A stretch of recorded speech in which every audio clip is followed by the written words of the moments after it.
We just finished today's Beyond the Gates, and the folks in Fairmont Crest are giving the kind of soapy goodness that makes me want to tune in tomorrow. I have really been enjoying this week's episodes, and today was no different. So we start off at the country club with Joey and Vanessa. They're there to have breakfast, but Vanessa doesn't have long because she's meeting Heather for tennis. Joey says, but Heather doesn't play tennis. And Vanessa says, well, she does now. It was her idea. Well, when they get into the dining room, they see Danny and Andre. And, so they join them at the table. But before they do join them, things are a little tense between Danny and Andre. Andre's obviously upset about the whole Danny-Bill situation, but he has not yet confronted Danny about it. So, he's definitely in his feelings. He makes a remark about her. He assumed she'd rather be by Bill's bedside than at breakfast with him, which she says that's absolutely not true. When Vanessa and Joey join, the tension is quite clear. And, Joey Andre excuses himself because he gets a phone call from Ted. And so he decides that he's going to go see Ted. He tells Danny that something came up that he has to leave. Vanessa and Joey sit down at the table. Vanessa starts asking about the Andre situation. Joey realizes that he should excuse himself, so that's exactly what he does to leave them to talk.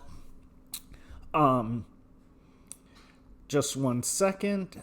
Vanessa and Danny start talking about Bill's health and how she was scared, how Danny was scared, and how she called Bill her husband with everyone around, including Hayley, right directly to Hayley's face. So Vanessa is sitting there like, oh my God, what is going on? And she feels like Danny hasn't been dealing with the truth, that ever since they had sex in the elevator, her feelings for Bill have reemerged and they're stronger.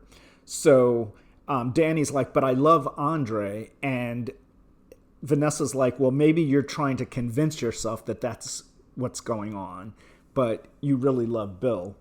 So, and, Vanessa tries to bring her relationship, because they're talking about how Andre and Danny's relationship first started out and how it was a little free and open, but now they're like married. And Vanessa tries to talk about how, it seemed like Doug was fine with them having an open marriage until, Joey.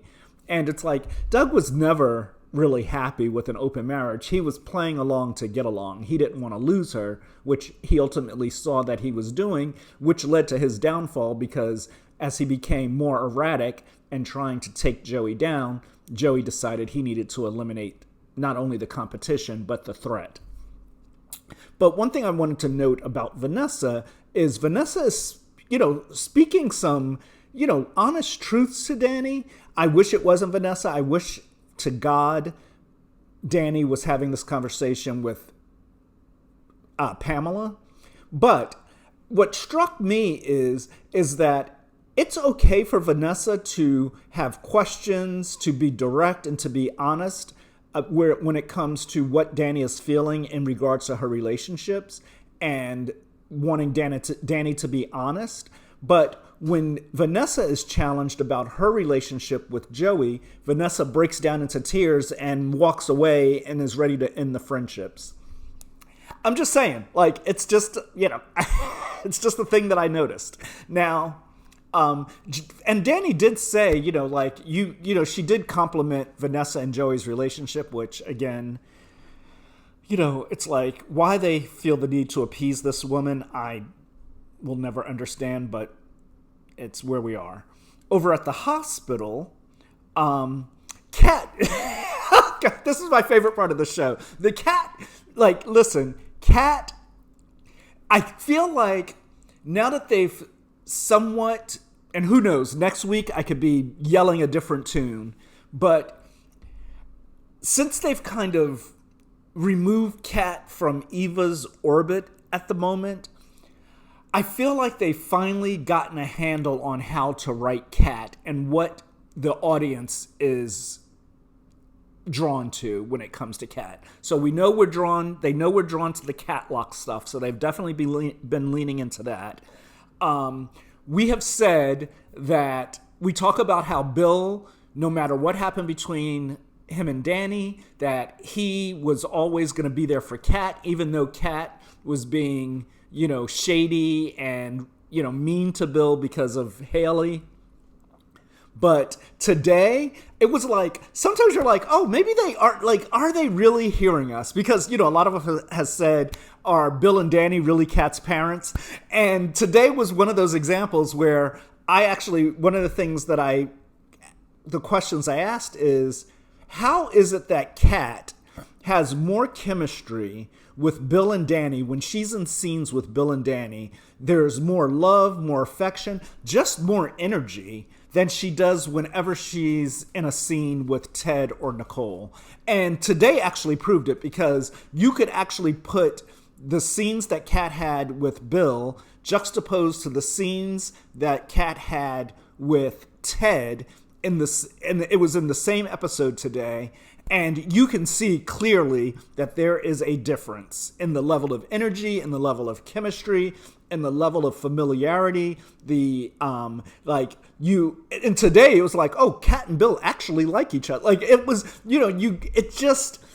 because you'd never really believe that Nicole or Ted like Kat, and much less love her. But if you didn't watch yet, you'll see what I'm talking about. But anyway, Kat is in her shade. She's sneaking into Bill's room because he texted her asking for a rib sandwich from Orphe Jeans. And because the food, they got him on this low-fat, low-thing diet, which I was curious about. Like, I understand he's in the hospital and you're going to be on, some kind of diet. But since the doctor said there was no blockage in terms of, he didn't have a heart attack, so there was no, blockage or anything. But he did go into cardiac arrest, his heart stopped. I was like, well, why can't he just enjoy a little rib sandwich? I know, don't come for me. But I was like, it doesn't seem like they've never said he has high cholesterol. I know from the stroke and stuff, he's got to watch his, his diet anyway. But I was like, listen, if my heart stopped 3 times, I'd probably want a rib sandwich too. So,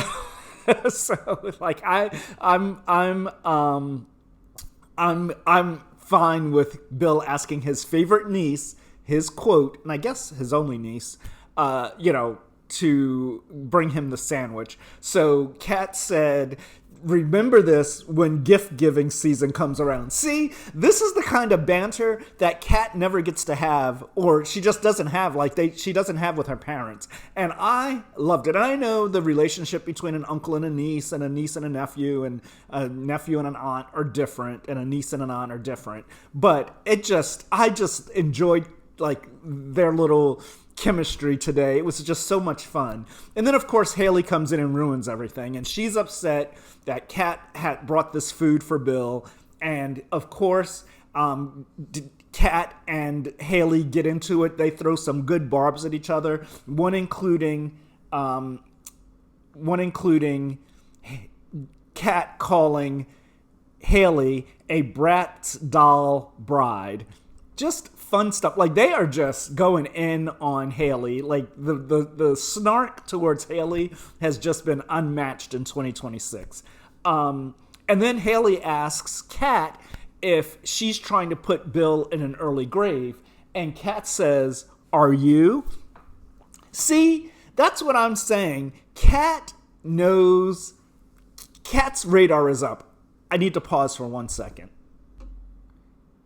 Okay, I'm back. Sorry for that. Had something on the stove. Don't want my house to burn down in the middle of Beyond the Gates recaps. So, Kat, like I was saying, Kat, her radars are up. She can't quite, she just doesn't have all the pieces yet. But Kat is she's trying to kill this man, and she knows it. She just needs a few more pieces of the puzzle. Just some good stuff. So Kat eventually leaves, and Hayley's like, it's one thing for Naomi and Chelsea, but now I have to deal with Kat. And she starts going on about Kat, and Bill says respect is a two-way street. Look at Look at Bill. Look at Bill defending Kat. Hey, Ted. Hey, Nicole. Hey, Martin. It's that easy to do. There was no contextualizing. There was no like, well, you know how Kat is, and it was none of that. It was like, respect is a two-way street. Respect my niece. Andre, that's how it's done. Like, Isaiah, we don't care about you, but we do care, but not in this situation. But it's that easy, to just, like, you can write.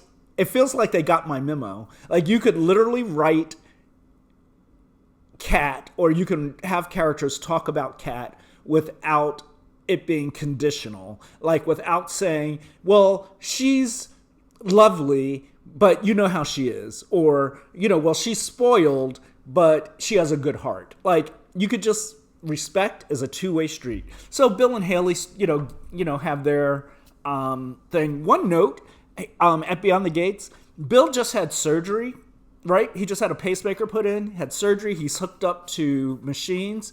He shouldn't be wearing rings. They would have those would be taken off. Just a little, yeah, he shouldn't be wearing rings, because what if he has to go, has an emergency and they have to wheel him into surgery again, or they have to get him an X-ray or an MRI, like anything. They take the jewelry off. Anyway, so Hayley is like trying to snuggle up to Bill and, laying in the bed with him. And Bill is just not amused. Bill does not want this woman around. And he told her to stop the act, like the devoted wife. And she's like, is that really what you think I'm doing? And then he, tries to massage it a little bit. He's, I'm cranky, I'm hungry, I don't want to be in the hospital. Bill, keep your ass in the hospital, because we're not doing this again. And then Hayley has this line about how the Duprees have always been nasty to her. And it's like, hey, the Duprees treated you like family until you decided to Bill and then marry him and is that what Hayley's doing? Fuck, marry, kill, just with the one person? Like she's not choosing between three. It's just Hayley's just playing fuck, marry, kill with Bill. But the Duprees are nasty to you because of what you did. They took you in and treated you like one of the family. Let's not rewrite history. So eventually Joey enters and Hayley leaves. She tries to stick around, but Bill gets her to leave. And Joey's, and Bill's like, what do I owe this pleasure? And Joey's like, I just want to check to see if I have to hold up my end of our deal. And Bill's kind of like, what? He's like, if something happens to you, I take care of your family. And Bill's like, I'm not, going anywhere yet. Joey says, which it's like, thank you for people with brains, Kat and Joey. Joey says, once, all these hospital stays can't be a coincidence. You need a second opinion. If Garland can't figure out what's going on with you, you need a second opinion. Now, I think Joey has an idea of what's going on with Bill, but he's like, go see another doctor because, I think your wife and the guy who works for me, who I think are having an affair, are probably trying to kill you. So you should go see another doctor because obviously Garland, they're not testing for attempted murder. So you need to do that. So loved that thought was put into Bill's head. Over at the House of Horrors, also known as the Richardson Smith House, or the Smith-Richardson House, I forget how they say it. They're throwing Tyrell a surprise bed party for his, going away to Banneker. The place is all, decorated with Banneker stuff. Martin's wearing a Banneker, I think, sweater or sweatshirt. Smitty's wearing a Banneker t-shirt. I'm assuming, did Smitty go to Banneker and that's how they met? Maybe, Smitty could have gone to, he knows how to play spades, so he probably did go to an HBCU. Tyrell comes down. He's got a blanket wrapped around him. He's sad and he's depressed about Jessica. And they're trying to talk him, around it. They're like, you've got this whole college career ahead of you, college life. It's a new life. You can move on. And he's like, but I don't want to move on without her. And I'm just going to go back to being the nerd, but this time, the chess nerd but this time without Jessica. And they're like, but this is your opportunity. You're going to make new friends. You're going to give yourself time. You'll find your people. And Vernon is going to be hosting the homecoming tailgate. It's going to be a whole thing. Phantom Rowena is going to be cooking. There's going to be a party at the Grands. Then they're going to get on the party bus, and it's going to be a whole thing, and they're going to be royalty. And they told him, like, give yourself some time to get over Jessica. And, a little advice from Uncle Ed, Tyrell. It, hurting this much means it meant something. It means you loved her. It means that you felt something. It wasn't just about the sex or just having a girlfriend. It means that you cared, and now you're capable of loving somebody outside of your family that much. So you hold on to that, and the next girl will come along, and and maybe a guy will come along. Who knows? It's 2026. You're the class of 2030. So who knows over 4 years who will come along. So just enjoy it. Believe me. Take it from Uncle Ed. Taste the rainbow. It's wonderful. But even if it's the rainbow of women, which is fine, I won't judge you. But you've got a lot of time ahead of you, and it's all good. But Samantha went and saw Jessica and told Jessica to leave Tyrell alone, stop liking his Instagram posts, stop watching his reels, and because it's going to make him think that you're still in his orbit and there's still a chance of reconciliation. So Jessica was like, okay, I got to go pack. And, she got the message. And Samantha went home, and she, gave some love to her brother and hugged him and told him he was the best big brother. And Martin had the nerve to say that Kat and Eva would beg to argue. Martin, point me to a time that I was able to see in, I don't know how many episodes we're at. We're at 238, 240, 241, whatever it is. Throughout all those episodes, point me to a time where you're a good brother to Kat or Eva. Now, you're a better brother to Eva, but I need proof. The other thing is Martin talked about how, and I swear to God, if they do this, I'm going to, but again, he talked about how he dated women, and, but he always broke it off when things were getting too close because he felt like he was lying to them and he was breaking their hearts. Listen, I can't believe anybody was that into Martin. But also, please don't have one of these women show up with a child. We don't want it. And it's so cliche. Over at Bill's law office, Naomi is sitting at Bill's desk. She's got this big gift basket for Caroline. But Tomas walks in, and he's like, Bill's not even dead yet. What are you doing here? And you're already in his chair. And Naomi has had it. Naomi is like, I am done. Every time I'm here, you're skulking around my father's office, and you forget that my name is on the door, Hamilton. And she just told him. And then Tomas was like, he tried to, backpedal the way he always does. And she was like, no. She's like, if I want to be here, I'm going to be here. And Tomas was like, Bill took a chance on me. And she was like, oh yeah, by the way, Bill's fine. Not that you asked. This is the energy from Naomi I need to see. Like, the energy she's got towards Hayley and Tomas is the energy that needs to keep going. Because this was the energy that we saw Naomi with Bill when Beyond the Gates first started. When she was like, as far as I'm concerned, my father's dead to me. That's the energy we need back for Naomi. I feel like they're going back to the basics of year one when it comes to who these characters are. I feel it with Danny. I feel it with Naomi.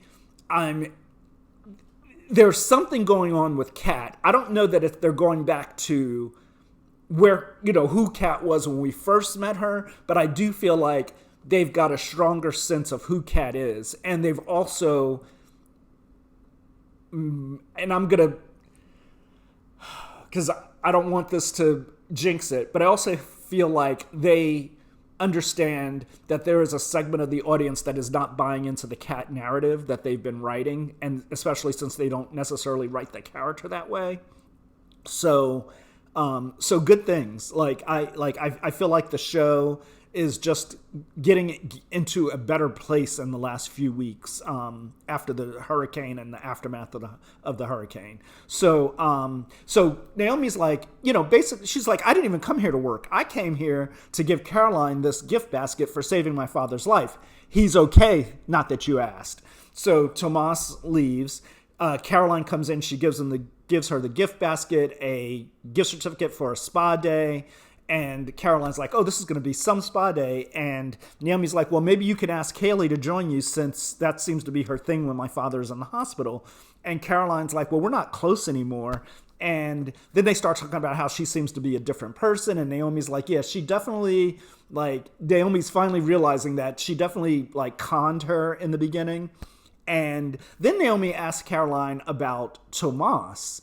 And Caroline's like, I wouldn't trust him as far as you can throw him. So they have so now that's in Naomi's head. But, Caroline also says, Bill thinks of him, it really has a blind spot when it comes to him. And Naomi's like, yeah, he thinks of him as the son he never had. And Caroline's like, well, that's because the daughter he has doesn't want anything to do with the law firm until now. So I really think they are setting up Naomi coming to the law firm. And you know what would make sense, especially if Naomi decides to go through with the surgery for the double mastectomy, it would make sense that she fold her firm into Bill's firm so that it can keep running while she's recovering. And there's an infrastructure. So let's hope that happens. Andre meets Ted at the hospital. They talk about Bill, how Danny is playing Bill's doting wife, and Ted basically says, you need to confront Bill and Danny with this. So you need to have a conversation with both of them and let them know how you feel. So, and that's what we got at the end. Bill was asleep, knock on the door, come in. It's Andre there to confront Bill. So we will see that tomorrow. Ted runs into Kat while she's at the hospital with the Orphe jeans bag. And he's like, oh, don't mind if I do. So she's like, okay, you can have it, but I'm keeping the coffee, because she had gotten Bill coffee too. But Ted didn't like the smell of the sandwich. And, so they talked about how Naomi and Chelsea are doing. And she was like, don't even ask me about Aunt Danny. So we had that. And Andre was also, when he talked to Ted, he was also like, the Duprees were supporting Danny, like she's still his wife. And it was just of course, Ted went with how the Duprees are. I've been on the outside when they circle the wagons. So, Ted is left-handed. I noticed that today. So then Kat meets Tomas. So when Kat comes into Orphe Jeans as Jessica is leaving, and she asks Samantha what's going on, and Samantha's like, I told her to stay away from my brother now that they're broken up. And Kat was like, that's how you do it, niece. And, Samantha's like, I learned from you. And Kat said, well, I'm going to stop by the house and see Tyrell. Selfish Kat. How dare she want to stop by and check in on her nephew because he's heartbroken. I just can't believe her. But then